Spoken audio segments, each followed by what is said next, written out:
Hello Hamilton, it's that time again to get up, get off the couch, and tackle your own to-do lists around the home. Welcome to the Just Ask Bob Show. I am Bob Assadourian. This is the show, Hamilton, where we're going to teach you how to repair, remodel, and fix your own home. Now, we have a contest running, and it's really important. Send us your emails, send us your questions, justaskbob.com. Don't forget, though, like us on our Facebook page, and we may be bringing the show to your home. We may show up to your front door with a tool belt for you, a new one, and then start teaching you around your own home how to repair, rebuild, and renovate. Now, on today's show, let's jump to a question here. Dear Bob, can you help by recommending a safe, high-quality bats type of insulation for my basement? Also, I do need a building permit, or do I need a building permit to insulate and finish my basement myself? And what if I hired a contractor to do the work? Does the contractor supply the permit, or do I? Thank you very much. This question's from Mary in Hamilton, Ontario. Now, I'd like to sort of intermix this question with another one. Over the last few weeks, many people have been asking me about the situation of who supplies the permit. Now, I know Mary mentioned it here, but again, there's a lot of issues because many contractors have been telling Hamilton homeowners, oh, it's a small job, or this was pre-existing, or that was pre-existing, you don't need a permit. Yes, indeed, you always need a permit. Now, the legal requirement is, as far as the City of Hamilton, they don't care who supplies the permit. They don't care whether the contractor goes and forks out the money and applies for the permit, or the homeowner does. But for Hamilton homeowners, again, this is in your best interest. Your best interest is to have the contractor supply the permit because he's the professional. He'll be coordinating inspections and you can follow up with everything. Now, as far as permits, got a whole file full of them here, but let me show you just for a moment exactly how important it is. The permit's a legal requirement. Your contractor's going to apply for it, and it should be stapled to the wall or kept in the room of the home that's being worked on. Very important. There's critical inspections to be done, inspections for vapor barrier, inspections for insulating, electrical work, plumbing work. This is in your benefit once again. Now, if I can just sort of step back a moment and give it to you in a different light. Let's look at trust. My dad taught me a long time ago, trust must be earned, not just handed out. So this protects you from your contractor, and you need the protection. Now again, as a contractor, I can criticize the trades because I am a tradesman and a contractor. You have to be wary and be careful throughout the whole process. When you have a City of Hamilton building permit, the city is going to protect you from the contractor. Now, that's sort of an interesting way to sort of turn it around and look at it, but the city's going to come in, they're going to look at the work, they're going to make sure it's done properly and it's done safely. Your name, your address, your phone number as a homeowner, it's all recorded on the permit. So if there's a big issue or red flag, the inspector will contact you and tell you, be careful, watch out with what's going on, or your contractor's not doing a proper job. So make sure the job has a permit and make sure it's always inspected. Now, in this case, we're talking about insulating. We're going to do that for you on today's show. Let me show you some of the products and some of the tools you're going to need. Now, important, you're going to need a tape measure. You're also going to need a knife. You're going to need some type of marker to mark, and a second knife. Well, let me go over the knives for a moment. This is a regular utility knife, and this is an extra long knife, usually known as an Olfa knife. This is the knife you're supposed to be using because this knife can actually saw through the insulation, whereas this one, usually used for drywalling and other renovations, it's just not deep enough. Now, for those of you that are sensitive, eyeglasses, gloves, and nose protection. I'm not very sensitive, so don't worry about me, but always worry about yourselves. Remember, on these shows, I'm a seasoned contractor. I've been doing this for a very long time, so always wear gloves, hand protection, eye protection when required. Now, another product we're going to be demonstrating today is Big Gap Filler. This is a spray foam, so we'll be using this on today's show. Now, if we walk around and take a moment to show you what we're working on here today, we have our prop, built by me. We've got a studded wall. This is going to be a simulation of a basement. So this is what we're going to be insulating. Now, it's very important. Your basement, if it's just a concrete wall, you're going to have to stud it correctly. You're going to have to put up tar paper. Now, many years ago, the tar paper was in the minimum building code. For some reason, if I'm correct, they've removed the tar paper. But again, it's very important because no fiberglass or insulation product is truly 100% waterproof, especially when you're dealing with fiberglass bats. So you want to make sure you're insulated, make sure that you've got the tar paper. Now, when you install the tar paper, you must start at the bottom and work work your way up. So imagine now this is your concrete wall. If you've got any slight moisture coming in, the moisture is going to trickle along the back and it's going to continue and run along the bottom sheet. Now if you started putting your tar paper at the top and work your way down, you're going to be in the wrong position. Now I'm very proud today to demonstrate Rourke. This product is just phenomenal. It comes in an R14. Now many people have emailed and asked, what exactly does the R mean? The R is resistance. It's resistance to heat loss. The higher the number, the better. This is again a great product which does give you an R14 when you have 16-inch on center wood studs that are 2x4. So again, if you want to choose a higher R value, you would have to stud your walls with a 2x6. So thermal home insulation for exterior walls, basements and crawl spaces. Now one of the big benefits of Rourke is that it's resistant to fire. And we're going to teach you that today. We're going to set the show up on fire, literally. We've got the torch here. We've got some Rourke.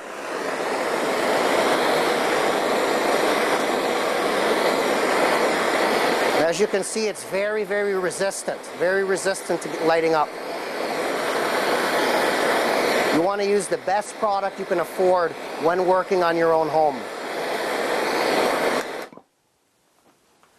Now, in case there was a fire in your home, you want to be very sure you're using the right product. It's critically important. Another thing homeowners have to understand is when you're using your home, when you're working on your home yourself, you've cut the contractor out of the equation. And as a contractor, I can tell you that the majority of cost is in the labor.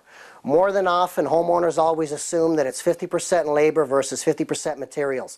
Not quite the case. Hiring a professional that has a trade license, that has liability insurance and WSIB is going to cost you a lot. So it's in your benefit, Hamilton. Learn how to do it yourself, cut the contractor out of the equation, and bank the rest of the money for yourself. Now we've got a bit of a smoke show in here with this flame here. We're going to take a quick break, air out the shop, and then we're going to teach you how to start installing the insulation.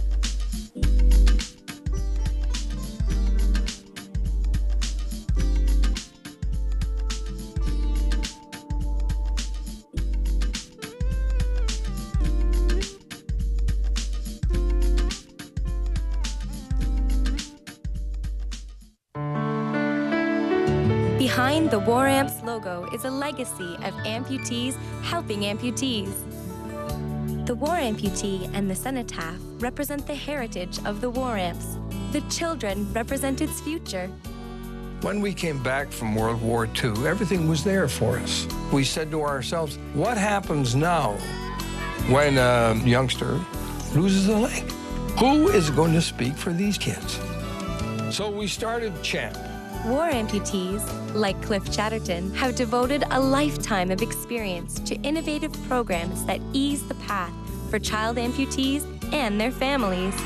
Programs like CHAMP, Play Safe, Matching Mothers, look at Kelly in the pool, and Jumpstart.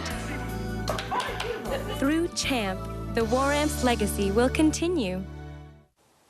Welcome back to the Just Ask Bob show. Just to give a quick recap, we've got a mock-up here of a basement wall. We're going to be insulating. We just did a little bit of a fire and scorch test on the Rourke. Very good product. Didn't set itself on fire. Once again, though, I always encourage Hamilton homeowners, if you are truly indeed cutting the contractor out of the equation, some of the money you save, reinvest it back into your home by using green, smart, and efficient products. Most homes built in Ontario will have pink insulation. Terrible product, extremely itchy, doesn't have the true R value, resistance to heat loss that Rourke does. Now in this particular case, most homes, you've got your 16-inch centers, that's how they're built. But a lot of times you're going to have a small gap. Now I can't stand whether it's a homeowner or contractor, when you take the insulation and you try to force it and jam it in there, that does nothing. The insulation has to stay full. That way it resists heat loss. You don't want to force it, over compress it. So for areas like that, we're going to use spray foam. Let me just clear out the little part I stuffed in here. Spray foam's a terrific product. Spray foam generally comes in 3 classes. You've got regular spray foam. Then you've got big gap filler. This is the one I prefer in this case. Then you've also gotten, and it varies by manufacturer, some of the blue labels. There'll be spray foam that's low expansion. That's critical to use that when you're installing doors and windows. The low expansion won't bow the jamb or bow the frame. Now let's show you how to install this. Let's start at the bottom. Give it a good shake. Make sure you've got a garbage can or something close by. Now you only want to fill about half the cavity because this will expand.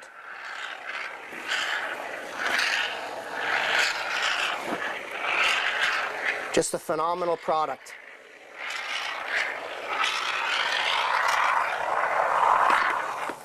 Okay, that's about enough.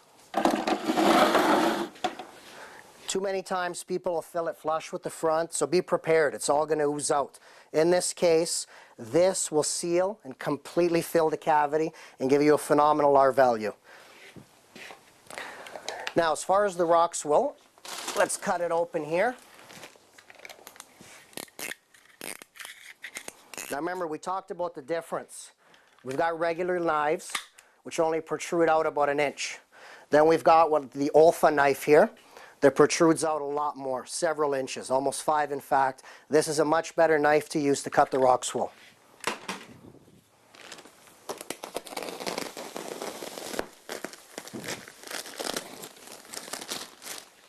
They definitely get a lot in the bag. Okay. Now the rock swill, you'll notice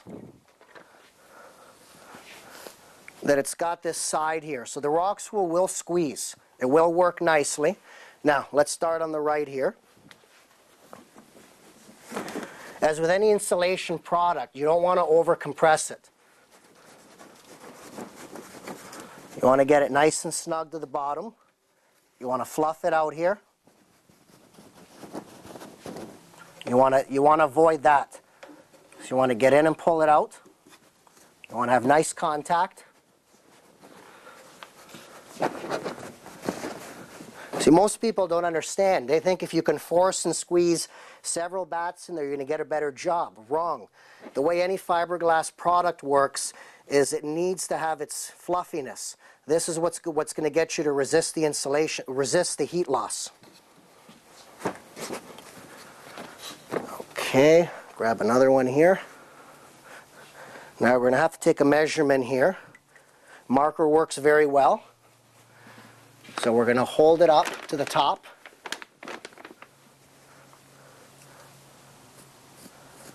Line up our mark.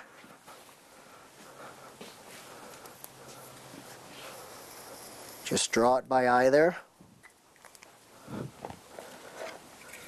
And then it's like cutting a loaf of bread. It's actually a sawing motion.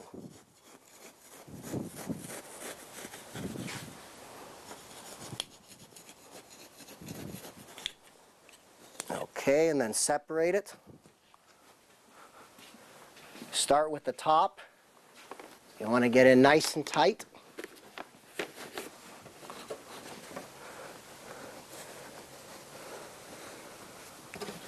And then pull down.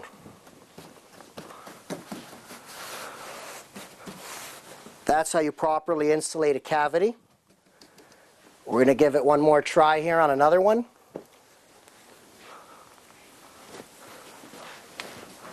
Once again, line it up with the bottom. Get one end in. Then you start tucking it.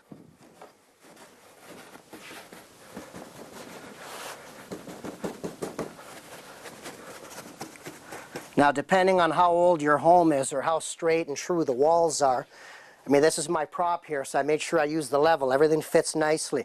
Let me give you an example now on this side, because we're definitely going to have to do a tall vertical cut. So what I like to do is hold it up, use your knife, keep it right up against here, and just start sawing. Continue to saw. Nice sawing action. You can be a little bit over. Now you want to bend it. Continue to cut through.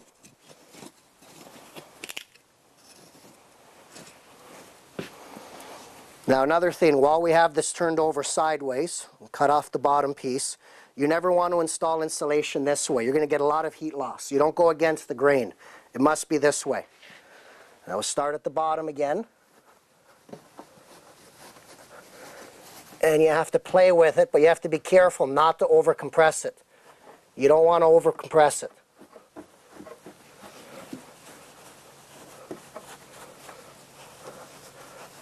You want to be flush with the studs. Again, if you're a little bit proud of the studs, it's not a big deal. The drywall will take up the slack.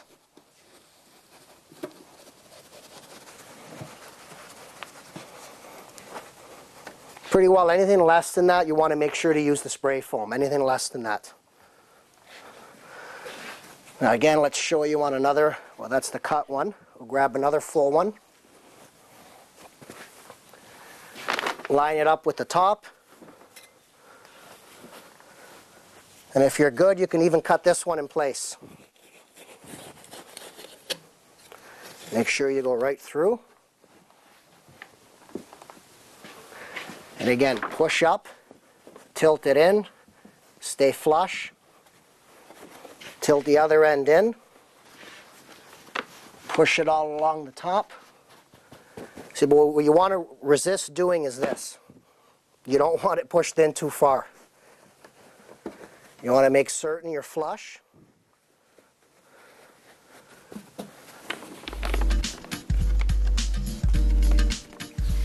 Okay, we're going to take a quick break. We're going to come back and we're going to talk about vapor barrier.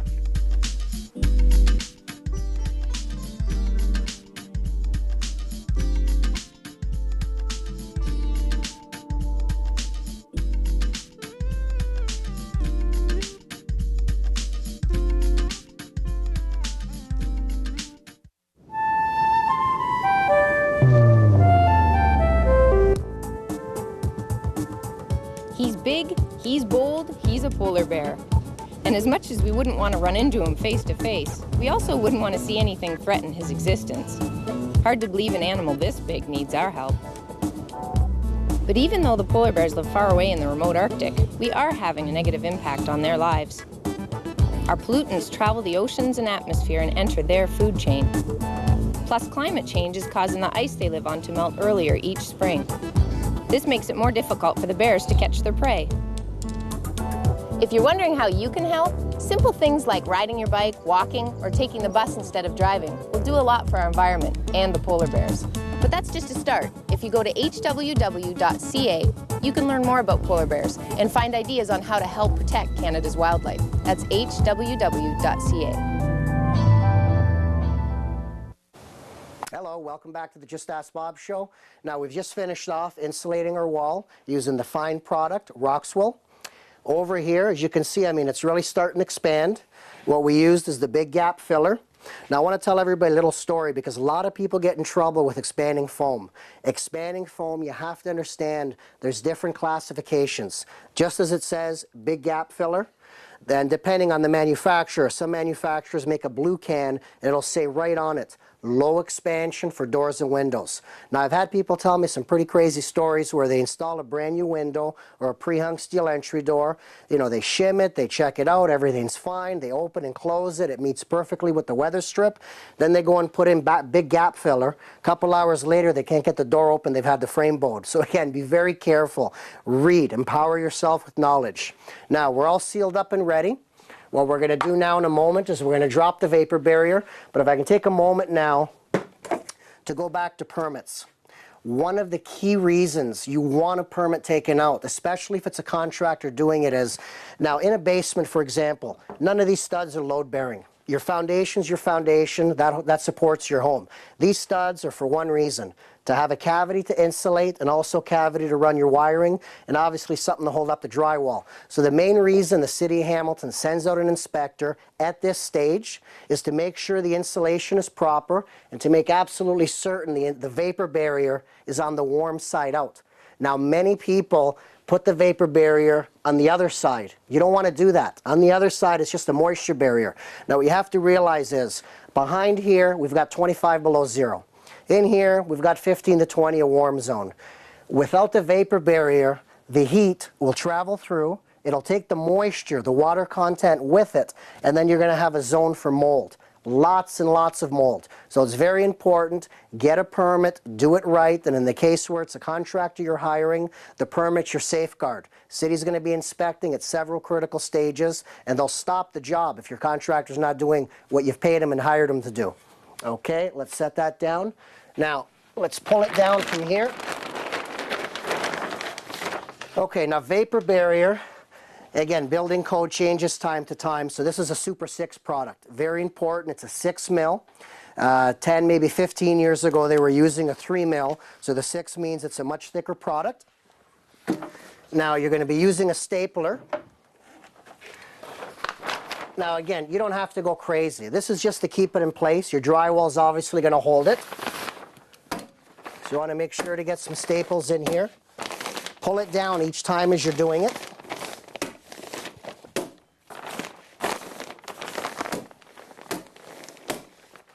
Get a couple on each stud.